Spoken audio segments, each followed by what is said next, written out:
Good morning, everyone. My name is Albert G. I'm one of the faculty members here at the University of Washington. In our Department of Orthopedics and Sports Medicine, I've been asked by our chairman, Dr. Chansky, who couldn't make it to the start of this grand rounds this morning, to introduce our grand rounds this morning. I have one announcement to make first before we start, however. I'd like to say congratulations to Kathy Vu and Corey Schiffman, who will be our administrative chief residents for the upcoming academic year. Congratulations to them. I'm not sure congratulations is in order. It's a tough job, but it sounds like they're up for the challenge, and I think they're very well equipped to be administrative chiefs this year. So congratulations to both of them. We have no other announcements to make this morning, so we'll get started right away. This is the grand rounds for July, and we have the distinct pleasure of having one of our residents and one of our faculty members presenting today. First, we'll have Dr. Jay Yao, one of our fourth-year residents, start us off. The talk today is going to be on massive and irreparable cuff tears, the state of the art, and the faculty member with us this morning is Dr. Jason Hsu, who's a great friend of mine and colleague. He's the Rick and Ann Matson Endowed Professor in Shoulder Research, and he's one of our associate professors, here in the Department of Orthopedics. So we're very fortunate to have both of them, and we look forward to your talk. Thank you, guys. Good morning, everyone. Thanks for your time. I'm really honored to have this morning to present with Dr. Hsu. Our topic for Grand Rounds today is the management of massive and irreparable cuff tears, state of the art. I have no relevant disclosures related to this talk. So for today, I'll be spending the first part of the talk discussing what is a massive cuff tear, factors associated with a tear that may make it more likely to fail with repair, and the presentation of workup of patients with massive irreparable cuff tears. After that, I'll turn it over to Dr. Hsu for discussion of treatment and management of these patients. So the definition of a massive cuff tear still remains a piece of variability within the literature. It's well known that this entity or family of disorders known as massive tears are challenging to treat. I think it's worth spending some time reviewing the rotator cuff tear pathology and the different definitions of a massive tear that exist. So I think we're all familiar with the four muscles that make up the rotator cuff: the subscapularis, supraspinatus, infraspinatus, and teres minor. And these muscles have a very complex anatomy mechanics, but the function of the cuff, I think, can be primarily reduced to three major roles. The cuff allows for rotation of the humeral head within the glenoid. The changes in the effective point of force application as the position of the humerus changes. The cuff compresses the humeral head into the glenoid. This concavity compression is critical for shoulder stability, and when it's compromised can lead to a loss of stability, including humeral head escape. Additionally, the cuff has to balance the force couples across the shoulder joint. And so as an example, the inferior cuff has to balance the moment that's created by the deltoid. And so loss of cuff function and health can lead to dysfunction in regards to movement, stability, and balance across the shoulder joint. And while there are traumatic tears, our talk is primarily focused on degenerative chronic ones. Previously, the pathogenesis of atraumatic chronic cuff tears was theorized to be a result of extrinsic compression. However, this hypothesis is less likely to be true. Rather, it appears more likely that microtrauma, degeneration, oxidative stress, and other changes intrinsic to the cuff play a larger role than so-called extrinsic factors such as acromial pathology or impingement. An explanation focused on extrinsic compression does not really explain the articular-sided tears that can be seen in the rotator cuff. Furthermore, recent systematic review from this institution found that there was really little evidence to support the theory of subacromial decompression leading to common forms of cuff disease. And so our current understanding is that as the cuff tendency load, individual units or fibers within the tendon may fail due to microtrauma, age-related degeneration, oxidative stress, and other intrinsic causes. As these fibers fail, the adjacent fibers experience low concentration as the size of the insertion decreases, the overall strength decreases, and changes to the local morphology may affect the blood supply, leading to local ischemia. These can lead to weakening of the cuff, loss of function, and inability for the cuff to properly heal. This eventually can present macroscopically as atrophy, tendon retraction, and fatty infiltration of the cuff. A lot has been written about the anatomy of the cuff. Of note is the rotator cable crescent concept. The rotator cable is a thickening of the cuff, which some have hypothesized may stress shield the rotator crescent, which is a thinner area. Most tears appear to start within this rotator crescent and may remain stable because of the loaded cable that forms like a suspension bridge. However, eventually these tears, when they propagate, can violate this construct and be no longer stable, involving multiple tendons. So individual cuff tendons can and do tear, but massive cuff tears are a slightly different entity. I think they're distinctive not just in their size, but also in the poor outcomes and management challenges that they present. Unfortunately, there's still a bit of variability in the definition of what defines a cuff tear as a massive tear. So earlier reports, such as this one from the Mayo Clinic, defined massive cuff tears as over 5 centimeters in size. In this study of 105 chronic cuff tears, they defined 11 of them as massive, which is only 10% of their cohort. They used a size of 5 centimeters. They found that tear size was related to outcomes, particularly massive cuff tears were found to have poor outcomes after surgical repair. It's worth noting that the correlation between cuff size and outcomes remains somewhat murky, given more recent work.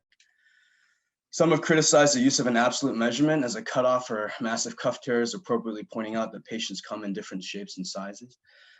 Christian Gerber and colleagues around the same time published a review of 27 massive cuff tears repaired in Zurich. Instead of using a 5 centimeter cutoff, they defined massive tears as 2 tendons or more.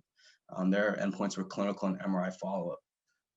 The re-tear rate on MRI was high, with 10 out of 27 having a re-tear, and they also found that fatty degeneration on MRI was not reversed after repair. And this is a key theme to keep in mind when evaluating massive tears, as the amount or degree of fatty infiltration may be a poor prognostic indicator. So when looking at cuff tears, the supraspinatus has been shown in multiple studies, including these 3 here, to be the most frequently involved.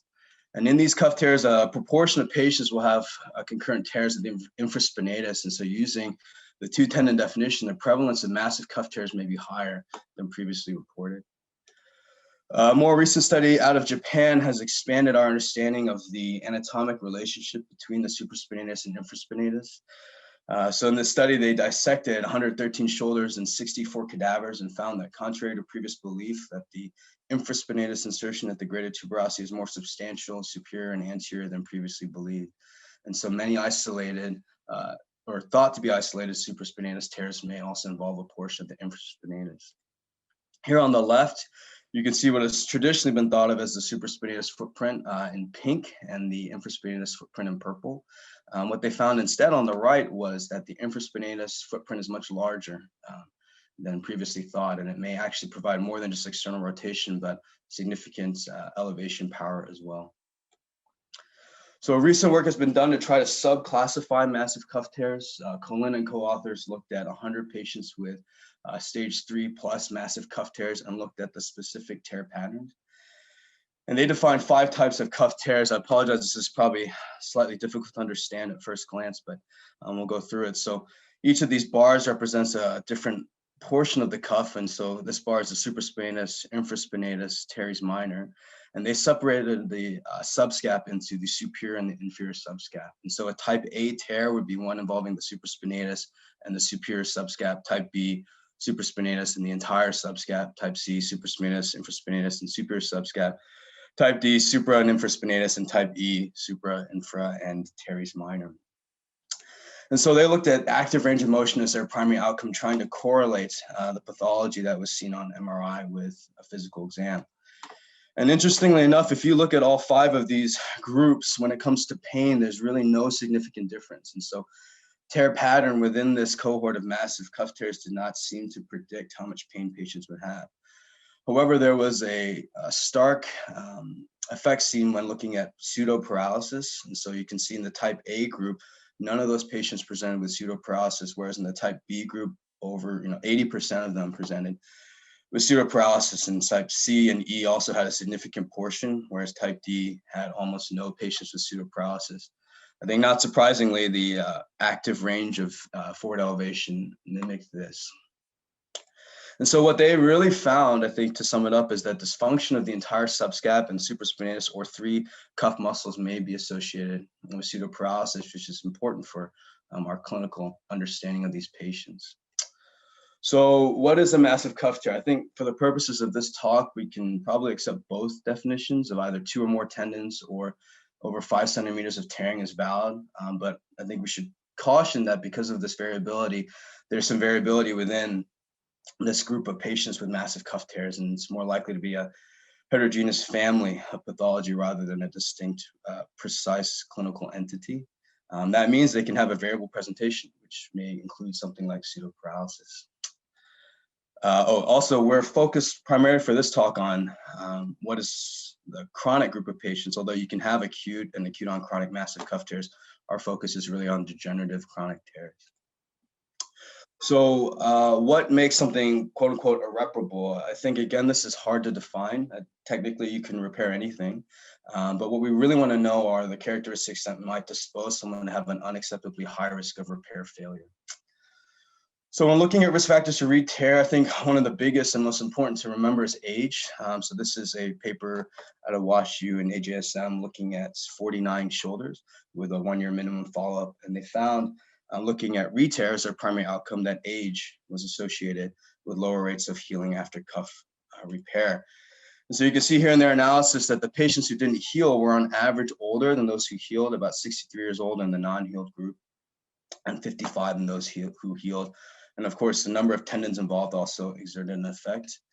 Even on multivariate regression, this relationship held.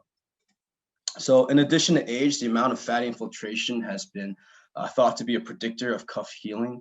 Probably the most well-known way to quantify or try to objectively understand the amount of fatty infiltration is the Guttalier classification. So this was described originally in 1994 in CORE. These authors used CT scans as their imaging modality. This was revised by Fuchs and others from Zurich to be more applicable to MRI, and I think probably this is now the more common modality that's used for non-arthritic patients with cuff disease. So the Guttalier classification, just as a review, uses the amount of fat on MRI and the cuff musculature as its dividing point. And so stage 0 lesions are essentially normal muscle with no fat.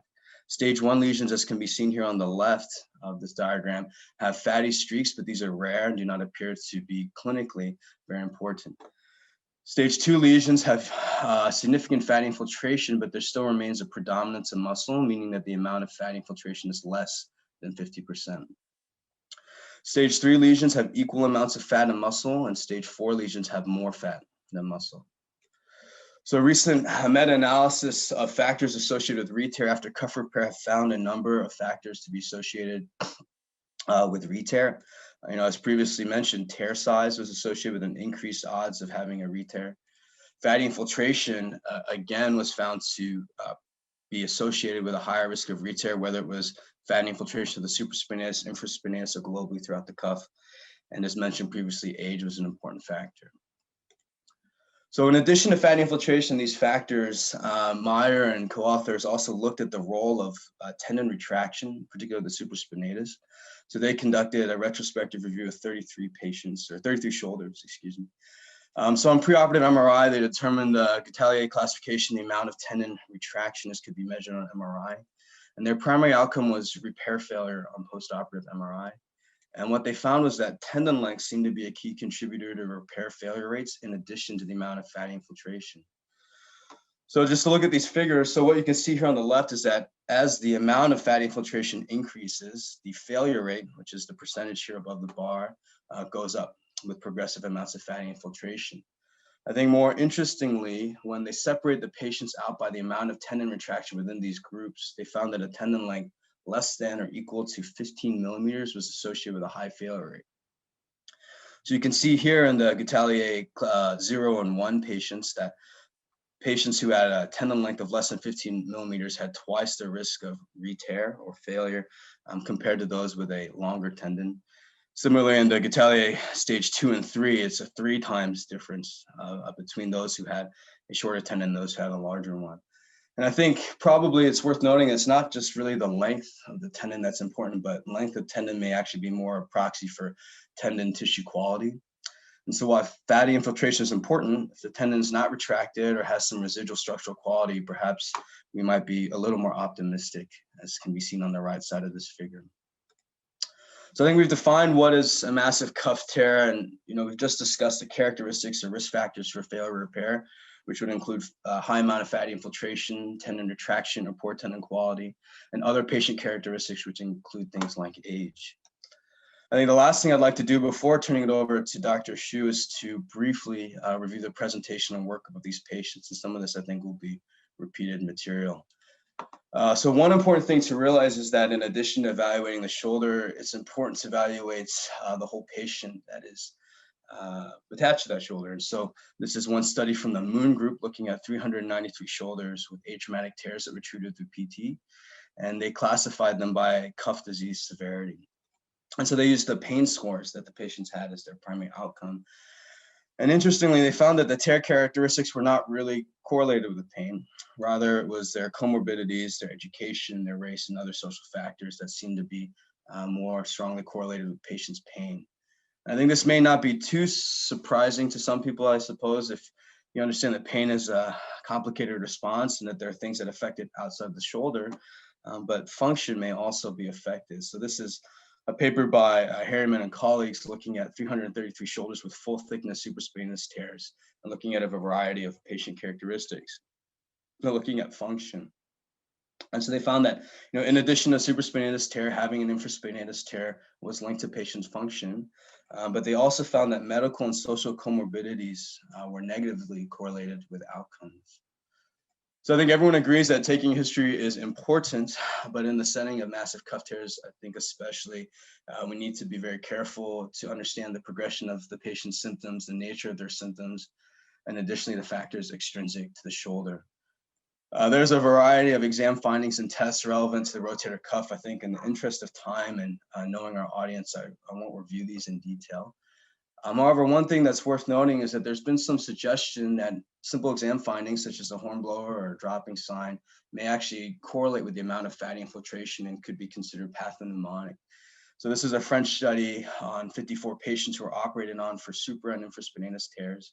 And they found that a hornblower and dropping sign was correlated with stage 3 or 4 changes, and they cited a sensitivity of 100% and a specificity of 93 to 100%. So like stated earlier, I think when looking at a patient's active range of motion or patients with pseudoparalysis, it's worth considering how their range of motion may match the MRI findings of what tendons are torn and involved. Just as a review, it's really these type B patients who are at a really high risk of pseudoparalysis, and C and E, of course, also have a substantial risk as well. I think we've discussed some of this already, but it's worth reviewing the imaging. Plain x-rays are still incredibly helpful, I think, in the clinical evaluation of these patients. You can look at the acromial humeral interval to look for subtle escape that may not be obvious on first glance. Additionally, I think what we really want to know is if there's significant arthritis, as this can change our treatment algorithm. And we've already reviewed the Goutallier classification. Just as a review, it's stage 0 would be no fatty infiltration. Stage 1 would be just streaks. Stage 2 would be less than 50% of the muscle is infiltrated with fat. Stage 3 would be equal amounts of fat and muscle, and stage 4 would be more fat than muscle. So in imaging, what we're really looking for are arthritis, tendon retraction, muscle atrophy, and fatty infiltration. So just as some conclusions to conclude my part, we can define a massive cuff tear as a defect over 5 centimeters or 2 or more torn cuff tendons. Factors that may lead to cuff repair failure would be a high amount of fatty infiltration, stage 3+, tendon retraction, poor quality, and patient risk factors and characteristics such as age. And then the presentation of workup of these patients involves a careful history, taking into consideration the whole patient, understanding their range of motion and looking for the presence of pseudoparalysis, and appropriate imaging, which would include x-rays and cross-sectional imaging. So these are my references. Thank you for your time, and I'll turn it over to Dr. Xu.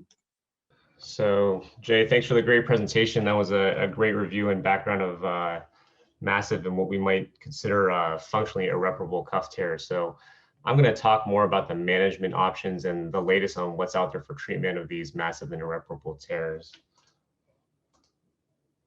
So these are my disclosures. I do have a relevant disclosure to this talk.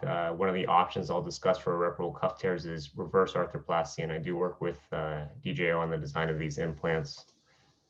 Before I get started, I just wanted to emphasize the great work that Jay has done in his academic pursuits. He's been prolific during his couple years here, and the work that he's done with our shoulder group has really been stellar. And it's not really common that you have a resident that has as many publications as he does. So I just wanted to highlight his great work. So my objective is to discuss the treatment and management options for irreparable cuff tears, and I'll outline treatment options, and then I'll also work through one potential algorithm that you can use for treatment of these tears. Some of these are investigational treatments, not necessarily a lot of supporting data, but it's good to know what's out there.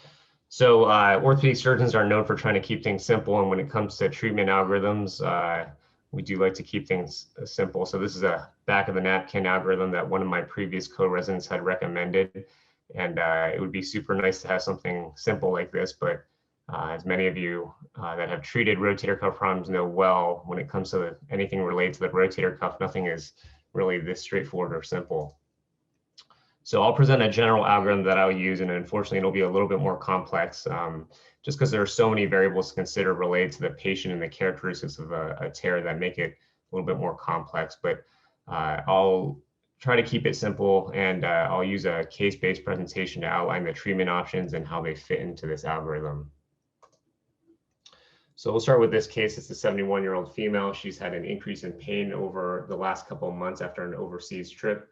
On exam, she has painful elevation to about 120 degrees, has weak thumbs down abduction, negative belly press, and on her MRI, you can see that she has a full thickness tear of both her supraspinatus and infraspinatus with some mild atrophy. So the big question here is, in this 71-year-old with a 2 tendon tear, should this tear be repaired?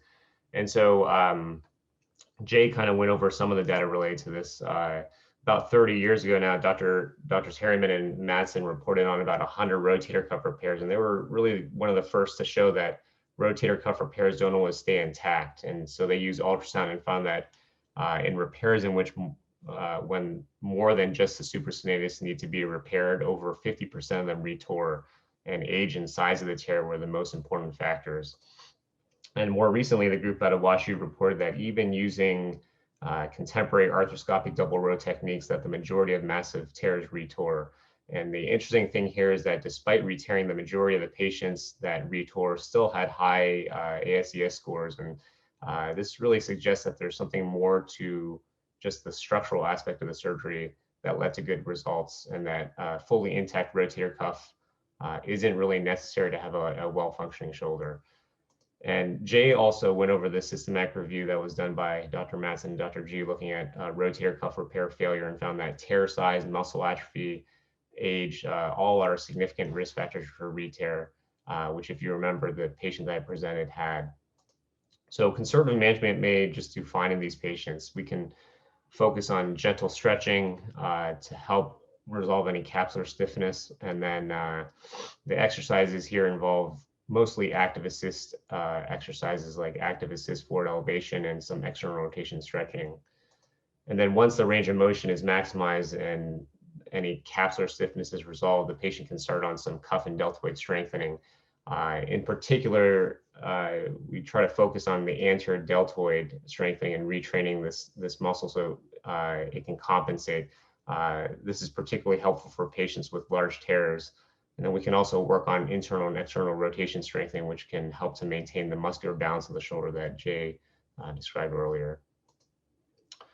So this is an important study to know about, which was reported by the Moon Shoulder Group. And they followed over 400 patients with full thickness tears and treated them conservatively with PT over the period of 2 years to see what proportion needed surgery and what the reasons for needing surgery were. And they found that only about 20% of this cohort needed surgery.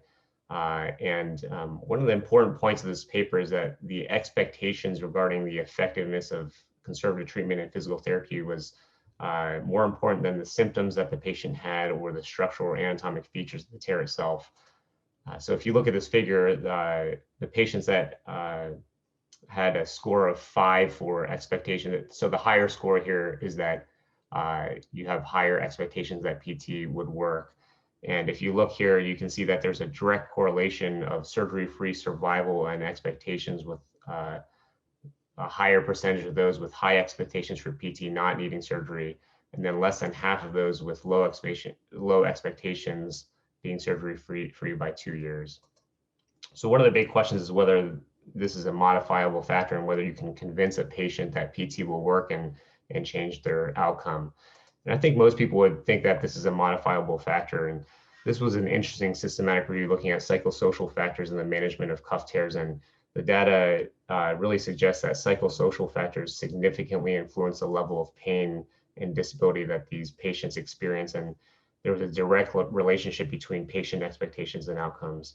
And so when explaining the treatment options to the patients, the way that you explain the options and the probability of success is probably very important. And this is the case with pretty much every orthopedic issue that we treat, but more so with a rotator cuff. How positive you are and how you shape the treatment option with the patient may have a direct impact on how they do.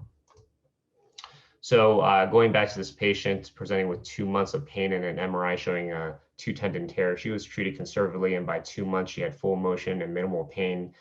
She's now 5 years out from her original presentation, is doing well with full motion. She's resuming all of her desired activities and hasn't needed surgery at all. So the first part of this algorithm is really focused on non-operative treatment with physical therapy, which should really be the first line of treatment for the majority of these tears. And many of these patients can have a good outcome with conservative treatment. But the physical therapy approach isn't successful for everyone.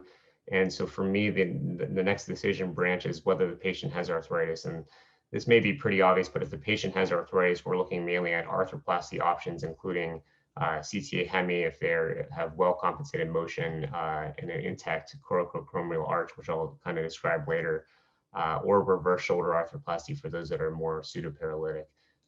These are really outside the scope of this talk, and we're going to focus primarily on patients that present with large tears that don't have arthritis.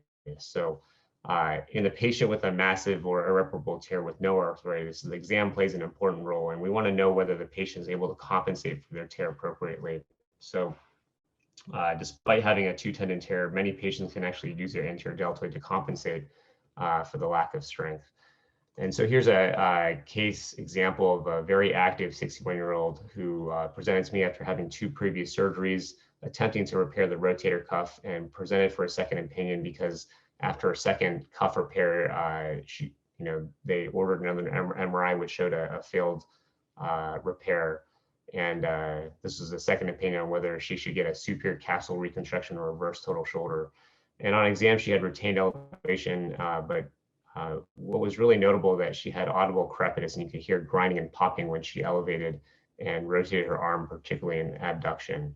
So the question here is, should we be doing a superior capsule reconstruction in her, or should we consider reverse, or are there other options that we can consider?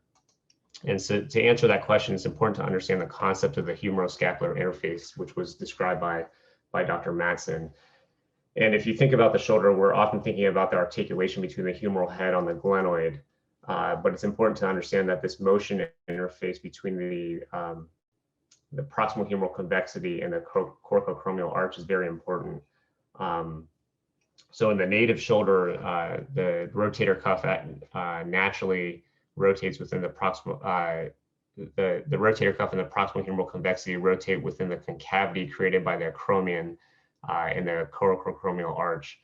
But in many cases, particularly in patients that have had previous surgery, there are adhesions, there are sutures from previous surgery, maybe prominent suture anchors, and all these things can prevent smooth motion at this humeroscapular interface.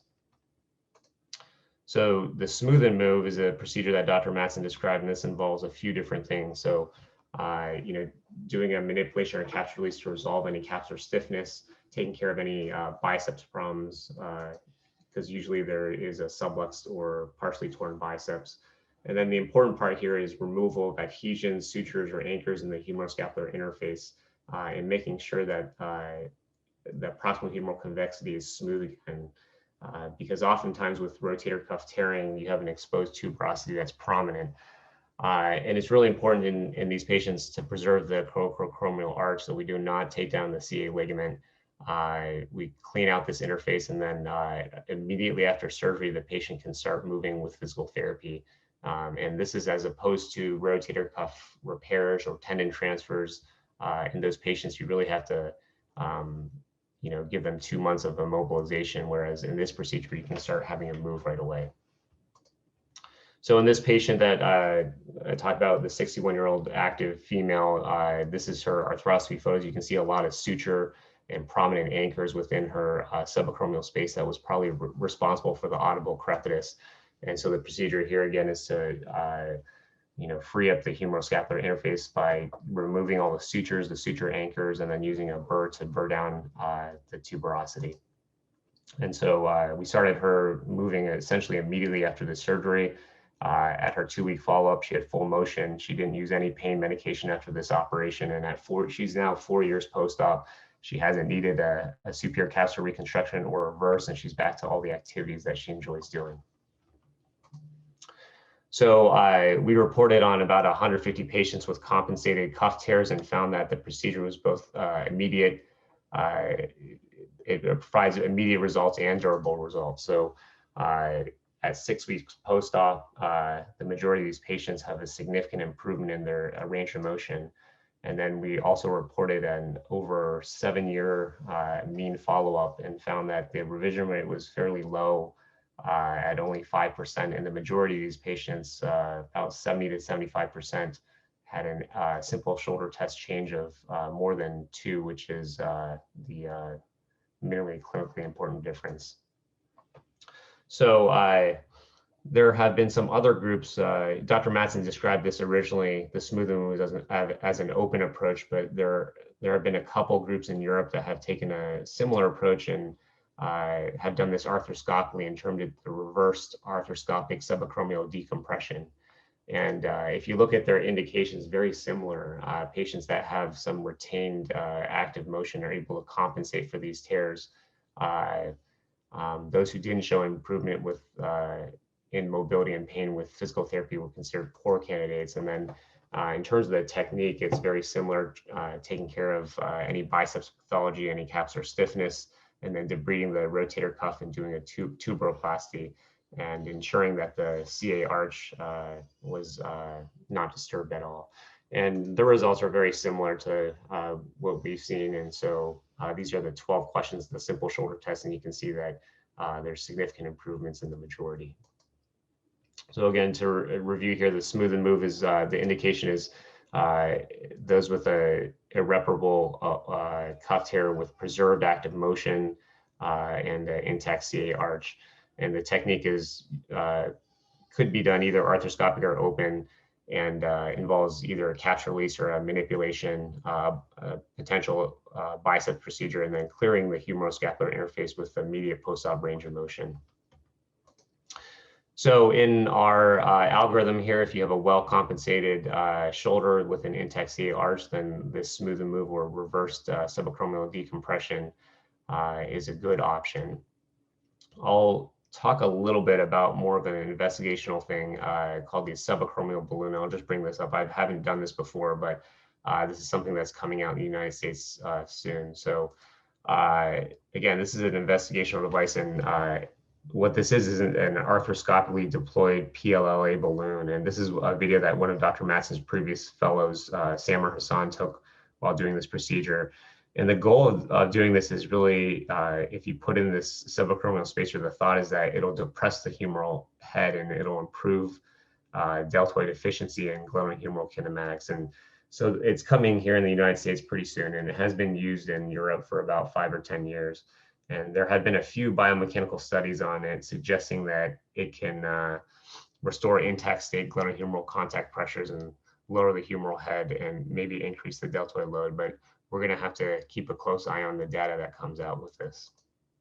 And so this subacromial balloon is essentially adding a subacromial spacer to the smooth and move procedure. And just like the smooth and move, it requires the patients to have an intact CA arch to contain the spacer.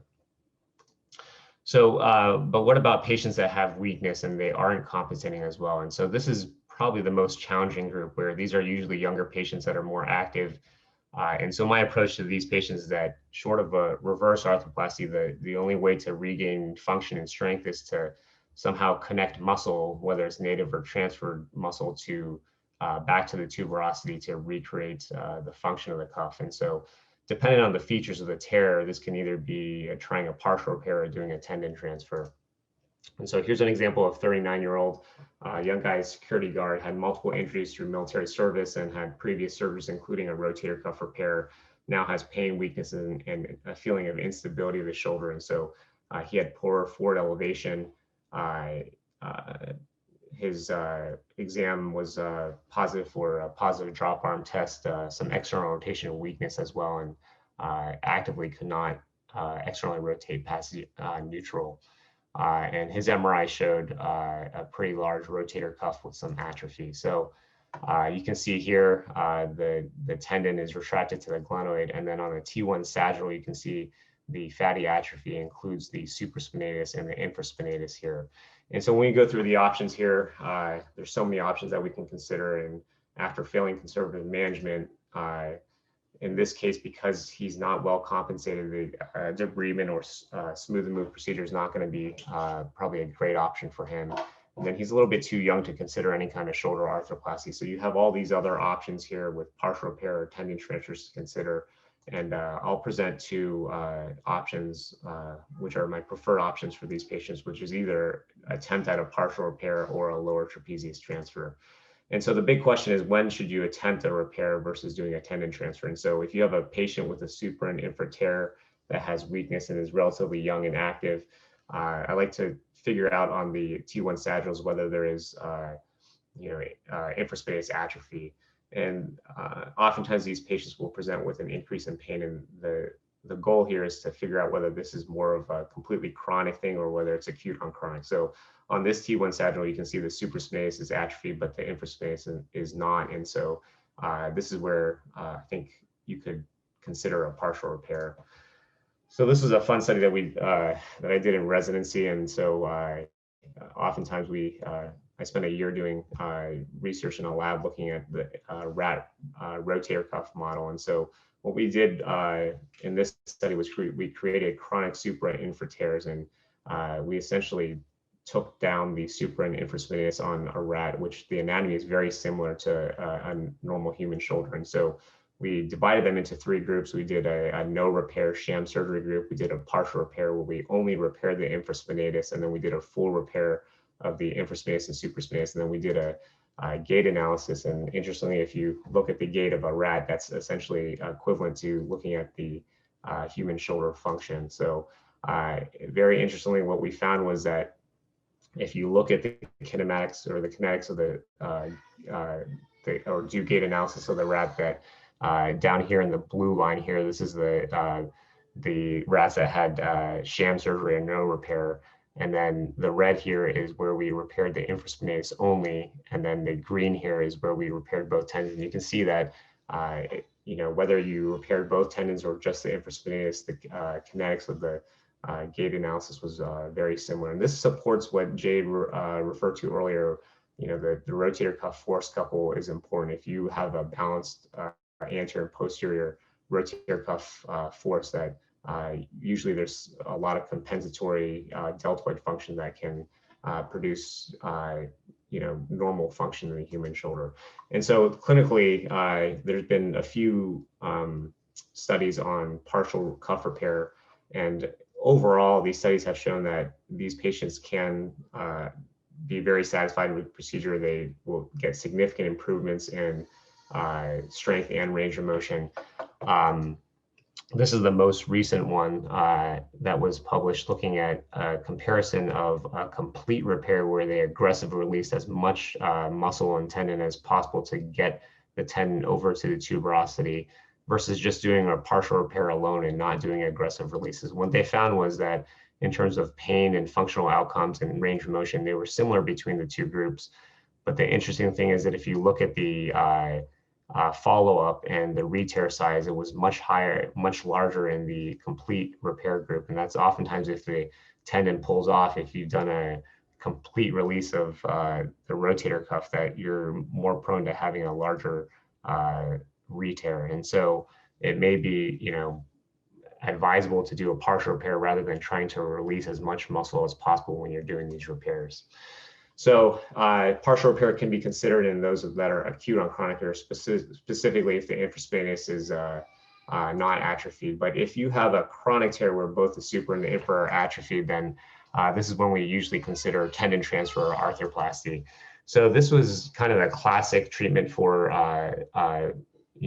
consideration of tendon transfer for these irreparable tears, and it was described by Christian Gerber probably 20 or 30 years ago. And so this is through a posterior approach, and they would find the latissimus off the medial humerus, and then they would reroute that over to the greater tuberosity and attach that to the greater tuberosity so that it could function more as an external rotator.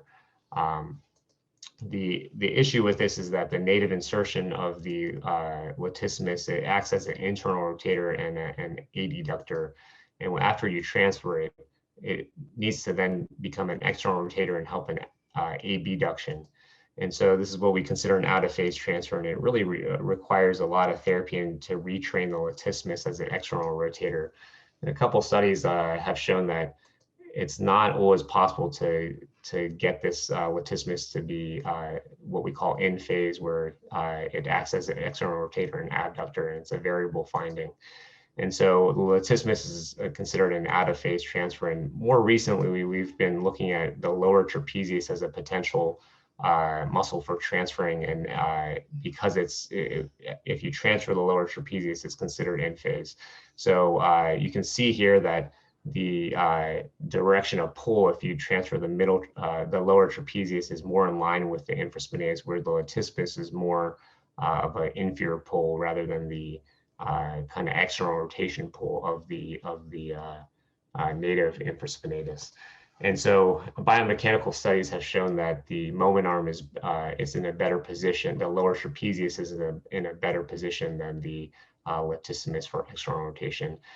The one thing that you do need to know about the lower trapezius transfer, that it doesn't span all the way to the greater tuberosity, so it does require a allograft, and we use Achilles tendon allograft. So currently we do this procedure arthroscopically assisted, and so this is kind of just a depiction of what we usually do for this procedure. And so we find the scapular spine and body, and find the lower trapezius origin, which inserts on the medial 3 to 4 centimeters of the scapular spine. And there's a fat triangle near the tendon insertion that helps identify the insertion. We then detach and mobilize that tendon away from the underlying infraspinatus fascia and separate it from the middle trapezius. And then we take the Achilles allograft and we attach that to the greater tuberosity arthroscopically. And then we split the rest of the Achilles allograft and then do a pulver-taft weave through the lower trapezius to complete the repair. And we have the arm in external rotation while we tension this so that it can act as a good external rotator after surgery. And so we've modified this technique a little bit. So you can see in this patient that I presented earlier, the 39-year-old with a posterior superior tear, we've really burned down the tuberosity quite a lot. And so that allows the thickness of the allograft to be somewhat continuous with the rest of the proximal humerus. And then we use locking stitches on what will end up being the under surface of the tendon, and use 4 knotless suture anchors to pull the tendon down onto the tuberosity here. And with this configuration, it allows the Achilles allograft to be pulled down onto the greater. And when the final construct is complete, there's no intervening suture between the graft and the acromion. And the goal here is, going back to that humeroscapular interface, that interface will be free from any suture or any rough surface. So this patient again had a big posterior superior tear with atrophy of both the supraspinatus and infraspinatus, and he's done very well in terms of at 3 months he's already has full elevation and regained external rotation strength. So outcomes after lower trapezius transfer in general, there's not that much data out there quite yet, but This is one of the studies looking at arthroscopically assisted lower trap transfer, and pretty much you can see improvements in all the, pain, range of motion, and patient-reported outcomes. There haven't been any comparative studies quite yet.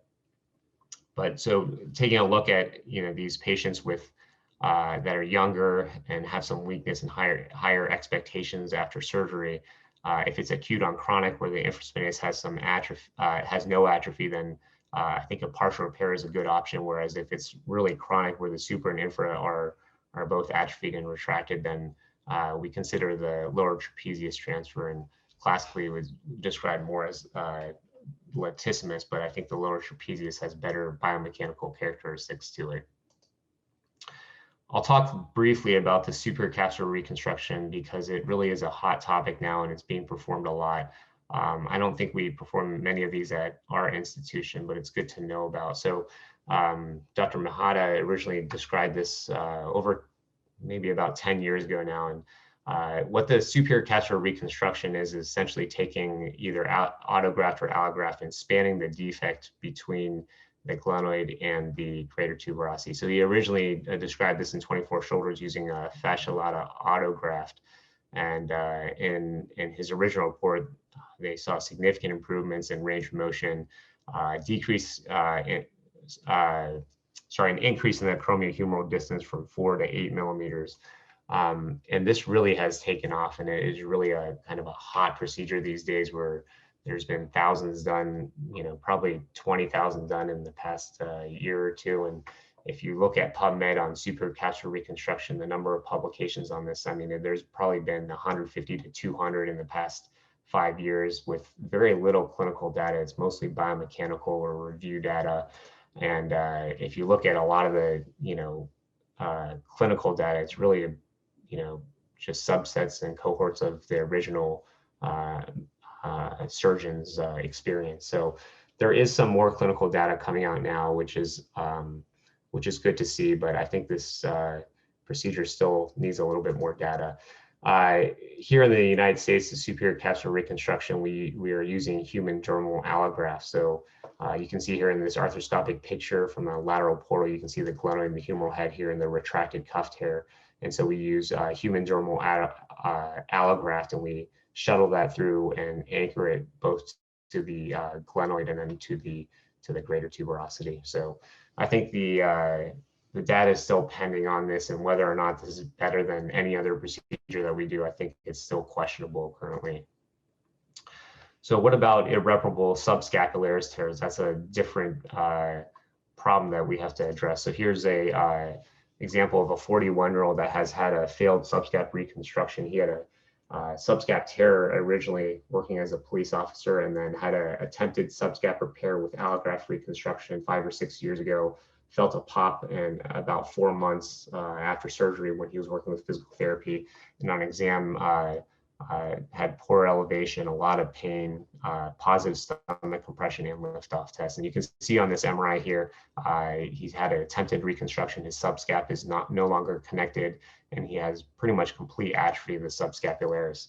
And so classically, the pectoralis major has been described as a transfer. So you can see here, this is a left shoulder. You can see the humeral head and the bare lesser tuberosity. You go distally, you can find the pec major tendon, release it from its insertion. And then it's been described as either just moving and transferring it up to the lesser tuberosity, or actually moving it under the conjoint to improve the vector of the pec tendon. But one thing to note, if you look in the axial view, looking here at the humeral head and its relationship to the pec and the subscapularis really, its main function is as an internal rotator. And if you look at the vector of the subscapularis and compare it to the pectoralis, even if you transfer that pec under the conjoint tendon, the vector is still a bit off to act as a good internal rotator. And so more recently, there's been a description of using the latissimus to treat irreparable subscap tears. I described earlier using the latissimus as an external rotator, which is not great because it's out of phase, but the latissimus transfer for irreparable subscap is a pretty simple procedure that if you think about the direction of pull of the latissimus, it would act better as an internal rotator than the pec major tendon. And so here's a procedure that we did on that patient. So it's a standard deltoid pec approach. We've released the upper centimeter of the pec tendon to expose the latissimus. We then tag and release it. And this patient had previous surgery there, so there was some scar tissue here that we had to release. And we separate the latissimus tendon from the teres major, and we dissect the latissimus from proximal lateral to distal medial to get adequate excursion. And you can see after we've released the tendon here that there's good excursional latissimus. It is important to protect the radial nerve, which is on the anterior aspect of the latissimus distally.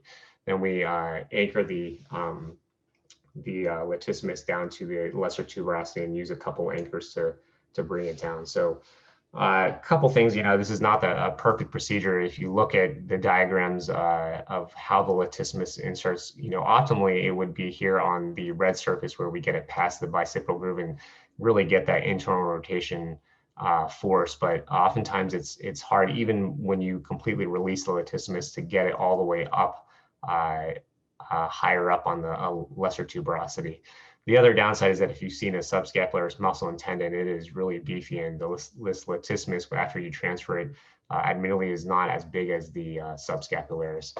And for this transfer, there's really not that much data on this currently, but in the data that has been reported so far, patients are seeing improvement in internal rotation and patient-reported outcomes with resolution of at least in this Korean study, of resolution of belly press in 18 of 24 patients. And then Dr. Ellison, who's done a lot of these, again, improvements in range of motion, pain, patient-reported outcome scores. But interestingly, when you look at the belly press test and liftoff tests, it's improved in the majority, but it's not completely resolved in most of them. And that may have something to do with the actual vector of the latissimus or the actual tendon, I guess, width of the transfer tendon. So again, looking at this algorithm, this is probably the hardest group to treat, the younger patient that's a little bit more active with a massive and irreparable cuff tear. So we've talked about partial repair, lower trapezius transfer, and latissimus dorsi transfer for irreparable subscap tear.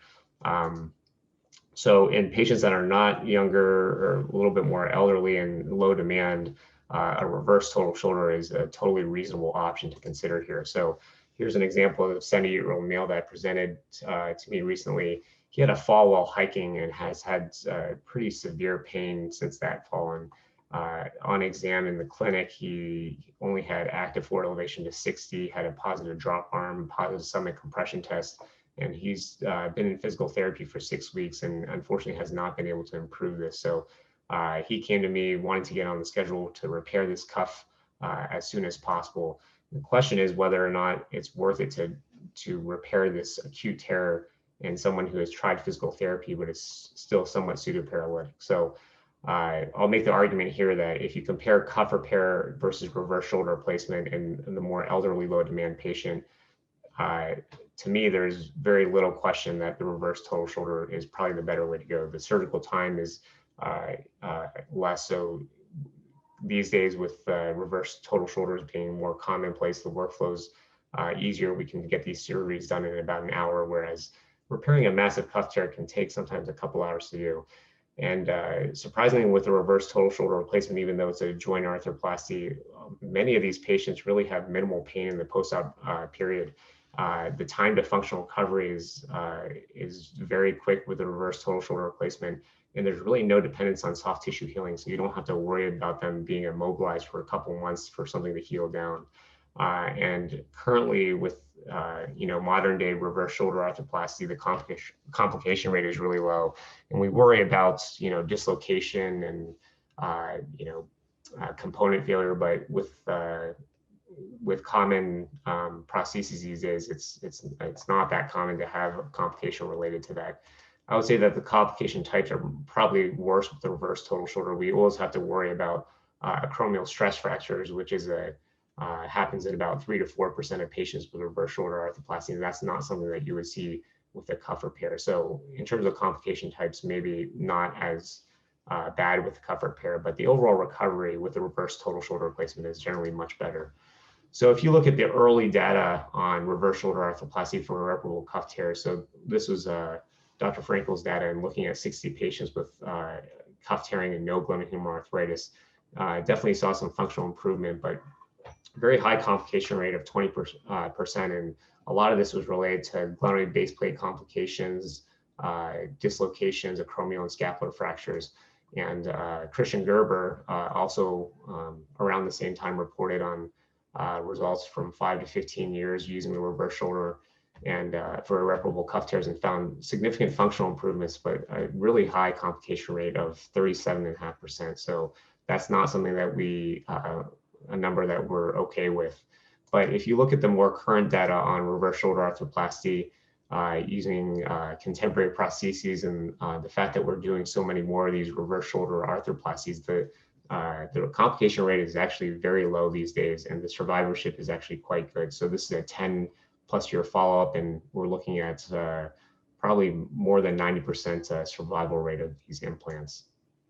So in this patient with acute massive tear, 78-year-old, even though this is an acute tear and you may think that this is someone who might need a repair, in someone that's a little bit lower demand and elderly, a reverse total shoulder can be a very quick recovery. And this patient at 2 weeks had minimal pain, was weaning out of the sling, and by 6 weeks had no pain and good elevation and function. So to review here, looking at this algorithm here, just to summarize, in patients that, in almost all patients, we try some activity modification and physical therapy, and many of the patients may do fine without any kind of surgery at all. For those that have arthritis, we're definitely looking at shoulder arthroplasty. If they're well compensated, you could consider a CTA hemiarthroplasty, or if they're not and they have pseudoparalysis, then we consider a reverse total shoulder.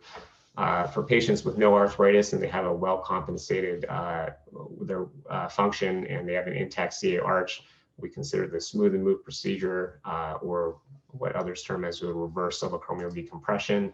And then this is probably the most challenging group of patients that are younger and higher activity level. If they have more of an acute on chronic tear, we may consider a partial repair. For those that are chronic and have a posterior superior repair, we're looking at lower trapezius transfer. And then for irreparable subscap, we're looking at latissimus transfer. And then for those with no arthritis and a massive cuff tear that really don't have great demands on their shoulder and a little bit more elderly, the reverse total shoulder is commonplace these days and can get very good results. Thank you.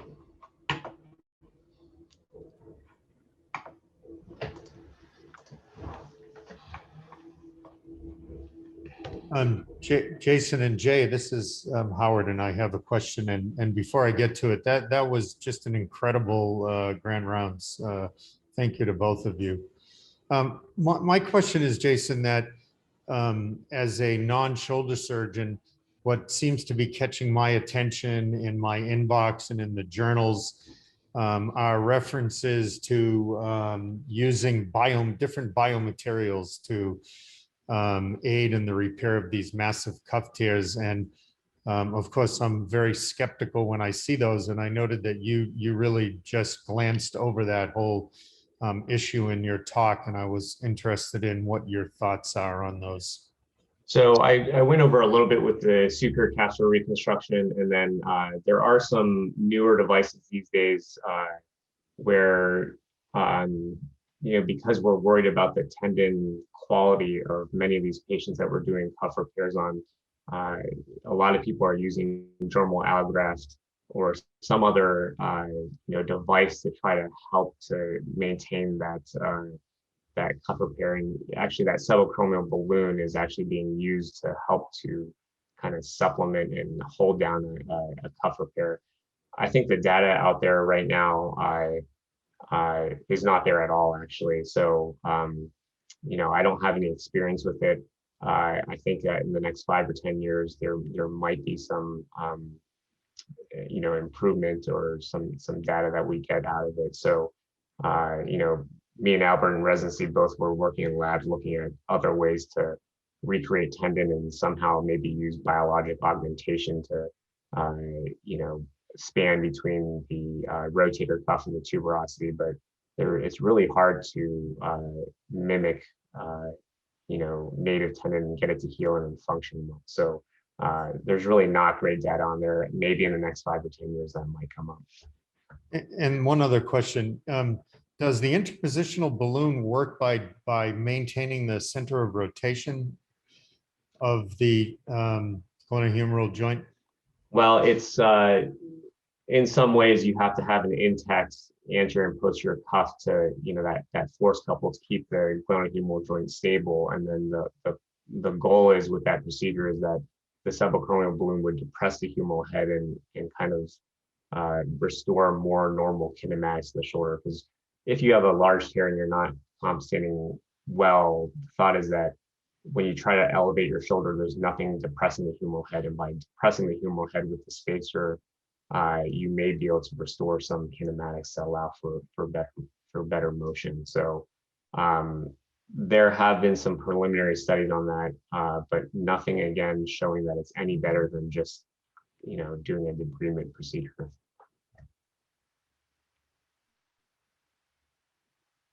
The balloon is kind of interesting in the sense that I think that, like you mentioned, Jason, it's made of a biodegradable polymer.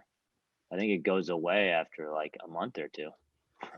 Yeah, so the thought is that over the course of a few months or a year, that the PLLA balloon will kind of just go away. And I think whenever we're talking about anything that you're putting in a joint or in the body that degrades, you always have some concern. And so, when we were originally using PLL anchors in the shoulder for glenoids or rotator cuffs, we saw a lot of problems with synovitis and that type of thing. So it'll be interesting to see when, this is definitely going to be something kind of hot in the next 5 years where a lot of people are going to start using it.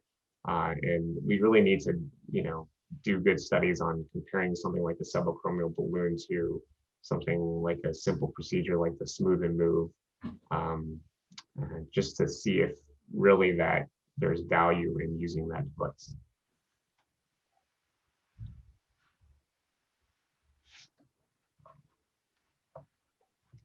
Anybody have any other questions?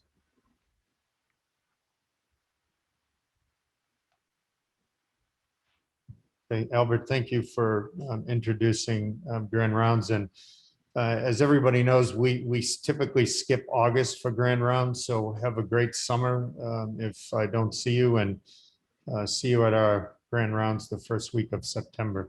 And thank you again, Jay and Jason. That was really wonderful. Thank you. Thanks, everyone. Have a great